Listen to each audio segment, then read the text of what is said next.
जब भी आपको बुखार होता है या बदन दर्द होता है तो कौन सी दवाई आप लेते हैं? आप सबकी ज़बान में केवल एक दवाई का नाम होगा और वो दवाई है पैरासिटामोल।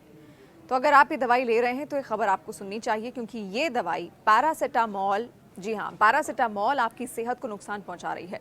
और अगर आप इसका सेवन कर रहे हैं लगातार बार बार बिना डॉक्टर की कंसल्टेंस के, तो आपको तुरंत इस आदत को यहीं पर रोक देना चाहिए। और इसके अलावा आपको यहाँ पर यह भी पता चलेगा कि जो असली पैरासिटामोल है और जो नकली पैरासिटामोल है उसमें कैसे फ़र्क पैदा करें। इसके अलावा भी बहुत सारी दवाइयां हैं जो आप खा ज़रूर रहे होंगे और उसको आपको इस वीडियो में जानना होगा कि वो कौन सी दवाएं हैं जिनका सेवन तुरंत आपको रोकना होगा।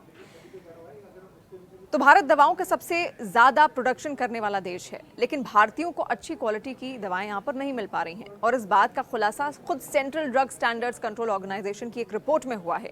ड्रग रेगुलेटर ने कई दवाओं का क्वालिटी टेस्ट किया, जिसमें 50 से ज़्यादा दवाएं फेल हो गईं। आसान भाषा में अगर कहें तो ये दवाएं तय मानकों के अनुरूप नहीं बनाई गई थी। और चिंता वाली बात तो ये है कि क्वालिटी टेस्ट में जिन दवाओं के सैंपल फेल हुए हैं उनमें, ध्यान से सुनिएगा, डायबिटीज़, हाई ब्लड प्रेशर और वायरल इन्फेक्शन की बहुत सारी दवाएं शामिल हैं।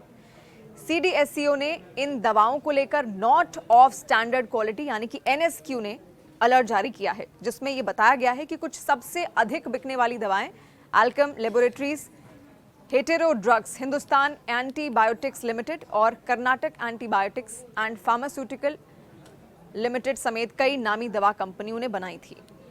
NSQ के रूप में चिन्हित की गई दवाओं में paracetamol tablet 500 mg, anti diabetic दवा ग्लिमेपिराइड,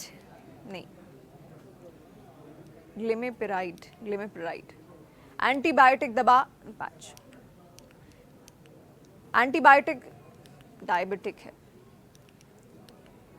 इसके अलावा एंटी डायबिटिक दवा ग्लिमेपिराइड, हार्ड ब्लड प्रेशर की दवा टेल्मा H 40 mg, ये भी इसमें शामिल है। और एसिड रिफ्लक्स की दवा पैन D और कैल्शियम सप्लीमेंट शेरकल C और D3 शामिल हैं। और इस लिस्ट में एंटीबायोटिक मेट्रोनिडाजोल भी शामिल है। इसके अलावा भी कई सारी कंपनियों की दवाएं इस लिस्ट में शामिल हैं।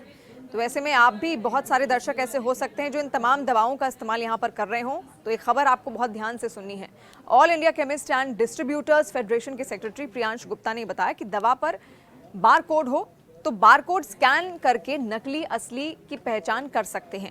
हालांकि अभी 20 से 25% दवाओं पर ही बार कोड आ रहा है, और जिसकी वजह से दवाओं की नकली और असली की पहचान करने के लिए कई अन्य तरीके भी अपनाने पड़ते हैं। दवा खरीदते वक्त लोगों को मेडिकल स्टोर से बिल ज़रूर लेना चाहिए। बिल वाली दवाएं ज़्यादा ऑथेंटिक होती हैं, और अगर सभी दवाओं पर बार कोड हो तो बहुत अच्छी बात है। बार कोड हो जाए तो फर्जीवाड़े की गुंजाइश ही नहीं बचेगी। और दवा खरीदते वक्त हमेशा ब्रांड नेम और उसकी पैकेजिंग की जांच करें। असली दवाओं पर ब्रांड का नाम स्पष्ट और सही लिखा होता है। इसके अलावा दवा के निर्माता का नाम और उसका पते, जहां से वो दवाई बनकर आ रही है, उसकी भी सही जानकारी उसमें होनी चाहिए। असली दवाओं की पैकेजिंग की क्वालिटी अच्छी होती है। अगर पैकेजिंग में धुंधले प्रिंट या फिर खराब सिलाई है तो ये नकली हो सकती है। आपको इस बात का ध्यान रखना होगा। और कई कंपनियां अपनी दवाओं पर सुरक्षा होलोग्राम लगाती हैं, जिसे जांचकर असली नकली का पता आसानी से लगाया जा सकता है।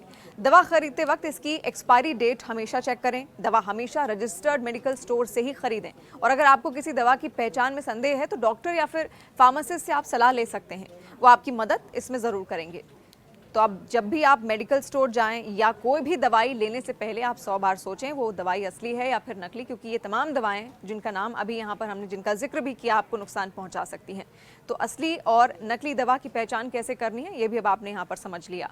आपको ये जानकारी कैसी लगी आप कमेंट सेक्शन के जरिए अपना फीडबैक हम तक ज़रूर पहुँचाइए। और कभी आपके साथ ऐसा हुआ हो जो मैंने बताया, कोई दवाई की टैबलेट आपने ली और उसमें जो प्रिंट था वो अच्छे से प्रिंटेड नहीं था, तो वो फिर नकली दवा हो सकती है। ऐसा कोई एक्सपीरियंस भी आप हमारे साथ साझा कर सकते हैं। और न्यूज़ 18 इंडिया के YouTube चैनल को सब्सक्राइब जरूर कीजिएगा, बेल आइकन जरूर दबाइएगा।